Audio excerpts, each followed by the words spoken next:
আসসালামু আলাইকুম প্রিয় দর্শক। ভালোবাসার সার্থকতা কি কেবল পাশে থাকতে, নাকি বিচ্ছেদের প্রতিটি মুহূর্ত যখন ইবাদতে রূপান্তরিত হয় তখন সেই প্রেম পৌঁছে যায় এক স্বর্গীয় উচ্চতায়? আমাদের আজকের নিবেদন অপেক্ষা যখন ইবাদত। পঞ্চগড়ের শীত যেন কোনো এক বিভাগী সন্ন্যাসীর দীর্ঘশ্বাস। উত্তর দিগন্তে হিমালয়ের তুষার শুদ্র শৃঙ্খগুলো যখন কুয়াশার চাদরের মুখে লুকায়, তখন মহানন্দা নদীর বুকে বয়ে চলা হিমশীতল বাতাস পঞ্চগড় শহরকে এক নিস্তব্ধ মায়ায় আচ্ছন্ন করে ফেলে। ভোরের সূর্য তখনও কুয়াশার স্তর ভেদ করতে পারেনি। নদীর পাড়ে দাঁড়িয়ে থাকা কাশবনের মাথায় জমে থাকা শিশির বিন্দুগুলো যেন বিষণ্ণ প্রকৃতির অশ্রুবিন্দু। এই জনমানবহীন নদীর চরে দাঁড়িয়ে আছে দুটি প্রাণ, আরাফাত ও মারিয়া। তাদের মাঝে আজ কোনো চপলতা নেই কোনো জাগতিক আদান প্রদান, কেবল এক প্রগাঢ় গাম্ভীর্য তাদের ঘিরে রেখেছে। আরাফাত আজ ঢাকা চলে যাচ্ছে, হাতে তার একটি সাধারণ ট্রাভেল ব্যাগ, কিন্তু কাঁধে যেন এক অদৃশ্য পর্বতের ভার। সে মারিয়ার চোখের দিকে সরাসরি তাকাতে পারছে না। যে মারিয়াকে সে শৈশব থেকে ভালোবেসেছে, যার হাসিতে সে জীবনের স্থাপত্য খুঁজে পেত, আজ সেই মারিয়ার সামনে এসে দাঁড়িয়ে এক আত্মশুদ্ধির অঙ্গীকার নিয়ে দাঁড়িয়ে আছে। মারিয়া তার চাদরটি গায়ের সাথে ভালো করে জড়িয়ে নিয়ে মহানন্দার স্বচ্ছ জলের দিকে তাকিয়ে ধীর গলায় বলল, আরাফাত ভাই, আমাদের এই যে দীর্ঘদিনের মেলামেশা, এই যে ফোনের ওপারে ঘন্টার পর ঘন্টা আলাপ, আপনি কি কোনোদিন অনুভব করেছেন যে আমাদের ইবাদত কেমন এক অবিন্যস্ত ধুলো জমেছে? জায়নামাজে দাঁড়িয়ে যখন দোয়া করতে চাই, তখন রবের বদলে কেন যেন বারবার আপনার ওই পরিচিত মুখটি ভেসে ওঠে। আমার বড় ভয় হয় ভাইয়া, এই মোহ যদি আমাদের সিজদাকে অপবিত্র করে দেয়। আরাফাতের বুক চিরে এক দীর্ঘশ্বাস বেরিয়ে এলো। সে পঞ্চগড়ের স্থানীয় সুরে মৃদু স্বরে বলল, আমারাও ওই একই দশা মারিয়া। মই যখন ঢাকার মেসে থাকি, তোমার সাথে কথা কবার জন্য অস্থির হইয়া যাও, তখন মনে হয় আমি যেন রবের কাছে থাকি মেলা দূরত্ব চলে যাইছু। এই হারাম সম্পর্কের মিষ্টতার সাগরে কয় অমৃত, কিন্তু আমার কাছে এই বিশ্বের মতো লাগছে। যতদিন না আমি নিজের পায়ে দাঁড়াচ্ছু, ততদিন এই লুকোচুরি খেলা আমার রুহকে কেবল খায়া ফেলাইবে। মারিয়া এবার আরাফাতের দিকে চাইল। তার চোখের গভীরতায় তখন এক দৃঢ় সংকল্পের নূর। সে বলল, তবে আজ এই মহানন্দার সাক্ষী রেখে এক কঠিন শপথ হোক, আজ থেকে আমরা বিচ্ছিন্ন হব, কিন্তু এই বিচ্ছেদ হবে আল্লাহর সন্তুষ্টির জন্য। দীর্ঘ 2 বছর আমরা কেউ কাউকে ফোন করব না, কোনো মেসেজ দেব না, এমনকি পঞ্চগড়ে এলেও আমাদের দেখা হবে না। আমরা দুজনেই এই সময়টুকু নিজেদের রবের কাছে সমর্পণ করব। আপনি আপনার ক্যারিয়ার গড়বেন, আর আমি আমার ধৈর্যের পরীক্ষা দেব। আরাফাত স্তব্ধ হয়ে গেল। হিমালয় থেকে আসা তীক্ষ্ণ বাতাস যেন তার সংকল্পকে আরও সুদৃঢ় করল। সে অনুভব করল ত্যাগের মাঝেও এক অলৌকিক মাধুর্য আছে। সে বলল, মারিয়া, মুই জানি এই পথ বড় কষ্টের, কিন্তু আমি রাজি। ত্যাগের মাধ্যমে যে ভালোবাসা পাওয়া যায়, তার মর্যাদার সাগরে থাকে আলাদা। যতদিন না মুই প্রতিষ্ঠিত হইয়া সরাসরি তোমার বাবার হাতে হাত দিব, ততদিন মুই তোমার ছায়াও মারাবো না। আজ থাকি আমাদের এই অপেক্ষাটাই হবে আমাকে ইবাদত। ত্যাগী ও আদর্শবান নায়কদের মতো আরাফাত আজ নিজের ভালোবাসাকে এক উচ্চতর গন্তব্যে সঁপে দিল। মহানন্দার পারে তখন কুয়াশা কিছুটা ফিকে হয়ে এসেছে। আরাফাত স্টেশনের দিকে পা বাড়ালো, আর মারিয়া দাঁড়িয়ে রইল নদীর তীরে। তার পরনে এক শান্ত গাম্ভীর্য। তাদের এই নীরব প্রস্থান যেন মহাকালের পাতা এক নতুন অধ্যায়ের সূচনা করল। তারা জানতো না এই 2 বছর কেমন যাবে, কিন্তু তারা জানতো যারা আল্লাহর জন্য নিজের প্রিয় জিনিস ত্যাগ করে, আল্লাহ তাদের জন্য সর্বোত্তম ফয়সালাকারী। পঞ্চগড়ের সেই হাড় কাঁপানো শীতের মাঝেও তাদের অন্তরে তখন এক রুহানি উষ্ণতা দানা বাঁধছিল।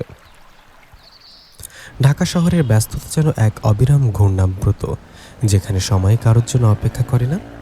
নীলক্ষেতের ঘিঞ্জি, মেজবাড়ি আর ফার্মগেটের ভিড় ঠেলে আরাফাত যখন তার পড়ার টেবিলে এসে বসে, তখন বাইরের কোলাহল ছাপিয়ে তার মনে পড়ে পঞ্চগড়ের সেই মহানন্দার শান্ত জলরাশি।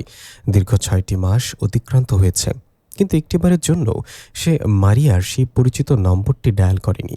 ফোনের স্ক্রিনের নীল আলো তাকে প্রলুব্ধ করে, কিন্তু পরক্ষণেই সেই কুয়াশাচ্ছন্ন সকালের শপথ তাকে বজ্রের মতো শাসন করে। নফসের সাথে এই জিহাদ বড় কঠিন। প্রতিটি মুহূর্তই যেন একটি রূঢ় পরীক্ষা। আরাফাত তার ডায়েরিতে এক জায়গায় লিখল, বিচ্ছেদ কেবল দূরত্বের নাম নয়, বিচ্ছেদ হলো নিজেকে রবের আরও কাছে নিয়ে যাওয়ার এক দুর্লভ সুযোগ। যদি এই বিরহ আমাকে এক এক কদম জান্নাতের দিকে এগিয়ে দেয়, তবে এই দহন আমার কাছে পরম শান্তি। এদিকে হিমালয় কন্যা পঞ্চগড়ে বসন্তের বাতাস বইতে শুরু করেছে। তেঁতুলিয়ার বিস্তীর্ণ চা বাগানগুলো এখন সজীব সবুজে ঢাকা। মারিয়া বিকেলে বাগানের নির্জনতায় পায়চারি করে, তার হাতে একটি তসবি, আর মনে আরাফাতের জন্য সে পবিত্র আরজি। বাড়ির বড়রা যখন তার বিয়ের কথা তোলে, মারিয়া তখন এক রহস্যময় মৌনতায় নিজেকে আবৃত রাখে। একদিন বিকেলে মারিয়ার দাদি, যিনি পঞ্চগড়ের স্থানীয় ভাষায় কথা বলতে পছন্দ করেন, মারিয়ার পাশে এসে বসলেন। তিনি মারিয়ার বিষণ্ণ মুখ দেখে সন্দেশে বললেন, কিরে বেটি, তুই কি একলাই এই চা বাগানের গাছগুলোর সাথে কথা কব? মনটা তোর কোণঠায় হারায় গেছে। তোর বাপে তো সম্বন্ধ খোঁজা শুরু করে দিছে, তুই কি কিছু কবিন? মারিয়া দাদির হাত জড়িয়ে ধরে আঞ্চলিক টানে শান্ত স্বরে বলল, দাদি, কপালে যা লেখা আছে তা তো হবেই। অহেতুক তাড়াহুড়া করি কি লাভ? আল্লাহ যখন সময় করিবে তখন সগলাস পথ খুলে যাইবে। তোমরা শুধু মোর জন্য দোয়া করো, যেন মুই নিজের ইমানটা শক্ত রাখি পানু। দাদি অবাক হয়ে মারিয়ার দিকে চাইলেন। এই মেয়ের ধৈর্যের সীমানা যেন ওই দিগন্তরেখার হিমালয়ের মতোই অটল। মারিয়া জানে আরাফাত এখন ঢাকার কোন এক লাইব্রেরিতে বসে নিজের ক্যারিয়ার গড়ার যুদ্ধে লিপ্ত। সে জানত না আরাফাত কী অবস্থায় আছে, কিন্তু সে বিশ্বাস করত সে ভালোবাসা আল্লাহর সন্তুষ্টির জন্য উৎসর্গ করা হয়। আল্লাহ নিজেই সে ভালোবাসার হেফাজত করেন। রাতের শেষ প্রহরে যখন পঞ্চগড়ের আকাশ তারায় তারায় ভরে ওঠে, তখন মারিয়া জায়নামাজে দাঁড়িয়ে এক দীর্ঘ মোনাজাত করে। তার অশ্রু আজ কেবল বিরহের নয়, বরং এক আধ্যাত্মিক পূর্ণতার। সে অনুভব করে আরাফাতের সাথে তার এই শারীরিক দূরত্ব আসলে তাদের আত্মাকে এক অদৃশ্য সুতোয় গেঁথে দিয়েছে। তাহাজ্জুদের সেই নীরব সময়ে সে রবের কাছে চায়, হে আল্লাহ, আমাদের এই অপেক্ষা যেন ফিতনা না হয়, বরং তা যেন আমাদের ইবাদতের অংশ হয়ে ওঠে। আরাফাত ও মারিয়া একই আকাশের নিচে দুটি ভিন্ন শহর থেকে তারা এক মহা জিহাদে লিপ্ত। পিক্সেলের সেই রঙিন জগৎ তাদের প্রলুব্ধ করতে চাইলেও তাকওয়ার শিকল তাদের টেনে রেখেছে এক পবিত্র গন্তব্যের দিকে। নৈশব্দের এই 2 বছর যেন হিমালয়ের ধৈর্যের মতোই কঠিন, কিন্তু শেষ প্রান্তে রয়েছে এক জান্নাতি সুবহে সাদেকের প্রতীক্ষা। পঞ্চগড়ের আকাশে যখন বর্ষার ঘন ঘটা নামে, তখন চারিদিকে সবুজ চা বাগানগুলো এক অলৌকিক নিস্তব্ধতায় ডুবে যায়। মহানন্দার বুক চিরে আসা ভেজা বাতাস গায়ের পাতায় পাতায় যে মর্মর ধ্বনি তোলে, তা যেন কোনো এক বিভাগী কবির অপূর্ণ কবিতার পঙ্গক্তি। দীর্ঘ একটি বছর অতিক্রান্ত হয়েছে। আরাফাত আর মারিয়ার সেই মহানন্দার তীরের শপথ আজও অটুট। ফোনের ইনবক্স ধূসর হয়ে পড়ে আছে, কিন্তু তাদের হৃদয়ের অন্দরমহলে দোয়ার যে প্লাবন বয়ে যাচ্ছে তার খবর কেবল আরশের মালিকই জানেন। মারিয়া এখন তার আব্বুর প্রতিষ্ঠিত মাদ্রাসার কুতুবখানা বা লাইব্রেরি দেখাশোনা করে। পুরনো কিতাবের ঘ্রাণ আর চন্দন কাঠের আলমারিগুলোর মাঝে সে নিজের একাকিত্বকে ইবাদতে রূপান্তর করার চেষ্টা করে। একদিন অপরাহ্নে যখন বৃষ্টির ঝাপটা লাইব্রেরির জানলা দিয়ে এসে পুরনো পাণ্ডুলিপিগুলোকে ছুঁয়ে যাচ্ছিল, মারিয়া আলমারির এক কোণে রাখা ইমাম গাজ্জালির এইয়াও উলুমিদ্দিন কিতাবটি সরাতে গিয়ে থমকে দাঁড়ালো। কিতাবটির ভাঁজে একটি সযত্নে রাখা নীল মলাটের খাম উকি দিচ্ছে। খামটি হাতে নিতেই মায়ের আঙ্গুলগুলো কেঁপে উঠল। কোনো নাম নেই, কোনো ঠিকানা নেই, কেবল খামের কোণে অতি ক্ষুদ্রাক্ষরে লেখা, অপেক্ষা যখন ইবাদত। মারিয়ার হৃৎপিণ্ড যেন মুহূর্তের জন্য স্তব্ধ হয়ে গেল। এই হস্তাক্ষর তার বড় চেনা। এটা কি তবে কোনো অলৌকিক ইশারা? খামটি খুলতেই বেরিয়ে এলো এক টুকরো সাদা কাগজ, যাতে কোনো জাগতিক অভিযোগ নেই, আছে কেবল রবের প্রতি এক নিবিড় সমর্পণ। সেখানে লেখা ছিল, যে ধৈর্য রবের সন্তুষ্টির জন্য ধরা হয় তার ফল কোনোদিন তিক্ত হয় না। হে অচেনা মুসাফির, তুমি কি জানো প্রতিটি সিজদায় তোমার জন্য ঝরে পড়া অশ্রুবিন্দুগুলো আজ একটি নূরে পরিণত হয়েছে? বিচ্ছেদ যদি আত্মাকে পবিত্র করে, তবে এই দূরত্বই আমাদের শ্রেষ্ঠ মিলন। মারিয়া দুচোখ বেয়ে সজল ধারা বইতে শুরু করলো। সে বুঝতে পারল আরাফাত পঞ্চগড় থেকে আসেনি ঠিকই, কিন্তু কোনো এক বিশ্বস্ত মাধ্যমে অথবা তার অগোচরে সে এই লাইব্রেরিতে নিজের নীরব উপস্থিতির চিহ্ন রেখে গেছে। শরৎচন্দ্রের সেই নির্ভীতচারী প্রেমিকদের মতো আরাফাত আজ শব্দের মায়ায় এক অদৃশ্য সেতু বন্ধন তৈরি করেছে। ঠিক সেই সময় মাওলানা ইদ্রিস সাহেব লাইব্রেরিতে প্রবেশ করলেন। মেয়ের হাতে সেই নীল খাম দেখে তার চোখে এক রহস্যময় দ্যুতি খেলে গেল। তিনি গভীর কিন্তু মমতা ভরা স্বরে বললেন, মারিয়া, কিতাবের ভাজে কি কেবল জ্ঞান থাকে রে মা? কখনো কখনো সেখানে এক একটি তৃষিত আত্মার আর্জিও লুকিয়ে থাকে। যারা আল্লাহর জন্য সবুর করে, আল্লাহ তাদের গোপন আর্জিগুলো কবুল করতে দেরি করেন না। মারিয়া মাথা নিচু করে রইল। মাওলানা সাহেব জানতেন এই নীল খামের লেখককে। তিনি পঞ্চগড়ের আঞ্চলিক টানে মৃদু হেসে বললেন, আমি জানং বেটি, এই বিচ্ছেদ তোক কতখানি পুরাচ্ছে, কিন্তু মনে রাখিস, সোনা যত বেশি পুড়ে ততই খাঁটি হয়। আরাফাত ছেলেটা আমার মাদ্রাসার লাইব্রেরির জন্য মাঝে মধ্যে ঢাকা থাকি নতুন নতুন কিতাব পাঠায়। এই খামাখানি হয়তো সেই কিতাব সাথে আইসিসে। এই প্রথম মারিয়া জানতে পারল আরাফাত সরাসরি যোগাযোগ না করলেও তার বাবার সাথে এক সূক্ষ্ম জ্ঞানভিত্তিক সম্পর্ক বজায় রেখেছে। এটি কোনো ষড়যন্ত্র নয়, বরং এক পবিত্র শ্রদ্ধা। মারিয়া তার ডায়েরিতে সেদিন লিখল, আজ বুঝলাম আমাদের এই নীরবতা আসলে এক প্রগাঢ় জিকির। আল্লাহ আমাদের বিচ্ছেদকে কেবল দূরত্ব দেননি, দিয়েছেন এক আধ্যাত্মিক গভীরতা। পঞ্চগড়ের সেই বৃষ্টি ভেজা বিকেল আজ মারিয়ার কাছে এক নতুন আশার শুভেচ্ছা দেখ হয়ে এলো। নীলখামটি আজ কেবল এক খণ্ড কাগজ নয়, এটি 2 বছরের সেই দীর্ঘ মরুভূমিতে এক পশলা রহমতের বৃষ্টি। আরাফাত ঢাকায় ক্যারিয়ারের যুদ্ধে লিপ্ত থাকলেও তার রুহু পড়ে আছে পঞ্চগড়ের এই ধুলি মাখা লাইব্রেরিতে।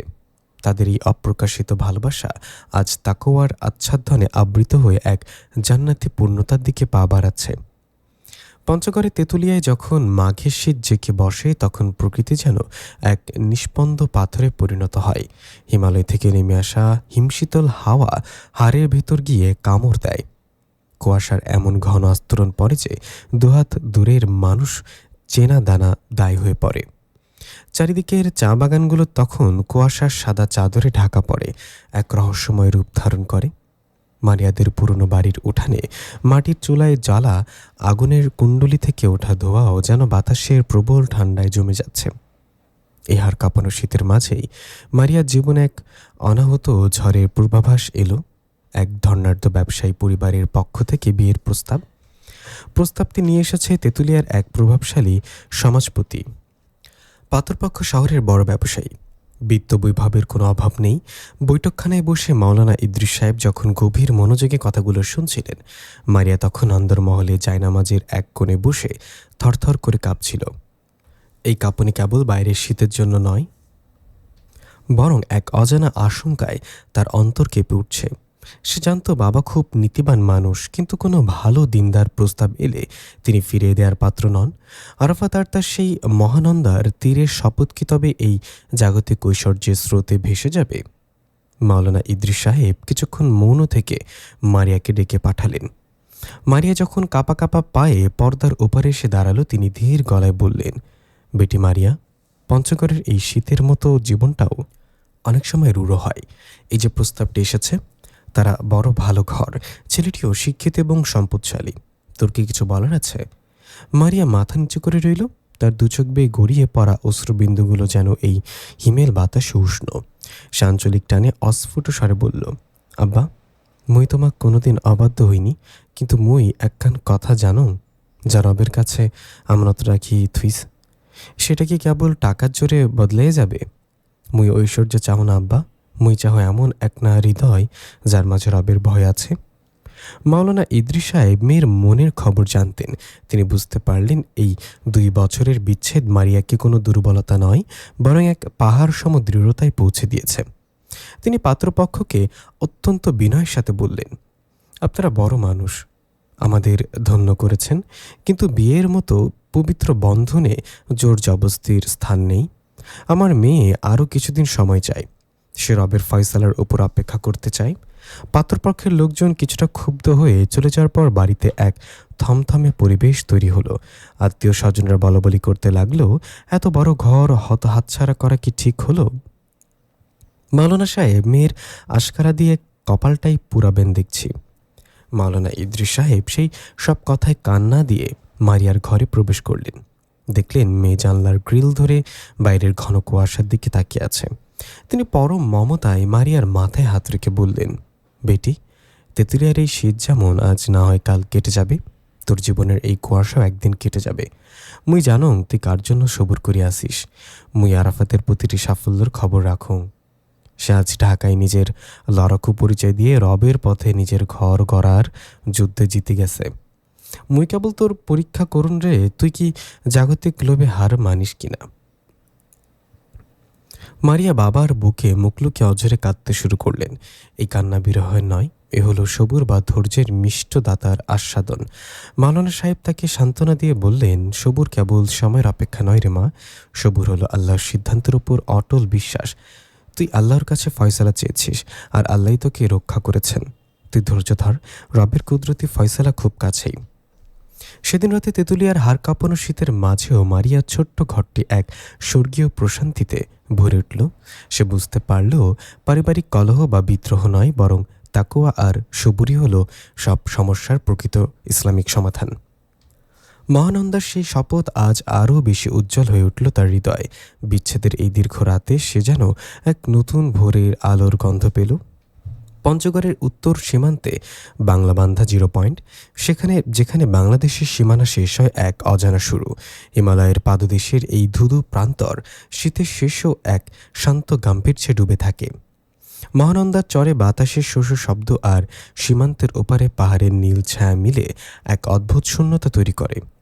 এই শূন্যতার বুকেই আজ আরাফাতের দীর্ঘ 2 বছরের নিঃশব্দ সাধনার অবসান ঘটতে চলেছে। ঢাকা শহরের যান্ত্রিক কোলাহল থেকে দূরে আজ সে দাঁড়িয়ে আছে এক অভাবনীয় সোপানে। আরাফাত একটি প্রাতিষ্ঠানিক মাল্টিন্যাশনাল কোম্পানিতে উচ্চ পদে নিয়োগ পেয়েছে। তার মেধার লড়াকু মানসিকতা আজ তাকে এই সম্মানজনক গন্তব্যে পৌঁছে দিয়েছে। কিন্তু এই বিজয়ের মুহূর্তেও আরাফাত বলে যায়নি সেই মহানন্দার তীরের শপথ। তার আঙ্গুলগুলো যখন স্মার্টফোনের স্ক্রিনে মারিয়ার নম্বরের উপর ঘুরে বেড়াচ্ছিল, তখন তার মনে পড়ল সেই 2 বছরের নৈশব্দের কথা। নফস তাকে প্রলুব্ধ করছিল মারিয়াকে একটি মেসেজ দিতে, কিন্তু আরাফাতের ইমানি বিবেক তাকে বজ্রের মতো শাসন করল। সে ভাবল যে মেয়েটি আল্লাহর জন্য 2 বছর আমার বিচ্ছেদ সয়েছে, তাকে আমি চুরির পথে নয় বরং সম্মানের রাজপথ দিয়ে নিজের ঘরে আনব। আরাফাত প্রথম কলটি মারিয়াকে না করে সরাসরি মাওলানা ইদ্রিস সাহেবকে করল। মাওলানা সাহেব তখন বাংলাবান্ধার এক মাদ্রাসার কাজ শেষে বাড়ির পথে ফিরছিলেন। ফোনের ওপারে আরাফাতের কণ্ঠস্বর শুনে তিনি থমকে দাঁড়ালেন। মহানন্দার পাড়ের সেই শীতল বাতাস যেন মুহূর্তের জন্য স্তব্ধ হয়ে গেল। আরাফাত অত্যন্ত বিনম্র স্বরে বলল, আসসালামু আলাইকুম চাচা যান, আমি আরাফাত বলছি। হয়তো আপনি আমায় ভুলে গিয়েছেন, কিন্তু আমি আমার শপথ ভুলিনি। আমি আজ ঢাকা থেকে ফোন করেছি। আল্লাহর রহমতে আমি আজ নিজের পায়ে দাঁড়ানোর সামর্থ্য অর্জন করেছি। চাচা যান, আমি আপনার কাছে আমার সেই 2 বছরের আমানত ফেরত চাইতে এসেছি। মাওলানা ইদ্রিস সাহেব কিছুক্ষণ চুপ রইলেন। তার চোখের দৃষ্টি তখন দূরের কাঞ্চনজঙ্ঘার ম্লান চূড়ার দিকে। তিনি পঞ্চগড়ের আঞ্চলিক টানে আবেগঘন কণ্ঠে বললেন, ওয়ালাইকুম আসসালাম বাবা। মুই তোক বলিনি রে বেটা, মুই তো তোর পথ চাইয়া আসিনু। তুই ভাবছিস মুই কিছু জানুং না? তুই ঢাকার কোন মেসত থাকি পড়াশোনা করেছিস, কোন লাইব্রেরিত বই পাঠাইছিস, মুই সব খবর রাখুন। এমনকি তুই যে কোম্পানির চাকরি পাইছিস, সেই কোম্পানির মালিক মোর একজন আপন। মারিয়া বেটি মোর অনেক আগে থেকেই তোকে সাহায্য করার জন্য ওমাক কইছিল, কিন্তু তুই জানিসনি। মুই কেবল তোক পরীক্ষা করুন যে তুই কি মারিয়ার সাথে কথা কবার জন্য অস্থির হইছস কিনা। আরাফাত স্তব্ধ হয়ে গেল। সে ভাবতেও পারেনি যে তার এই দীর্ঘ বিচ্ছেদ আসলে এক নীরব পাহারা ছিল।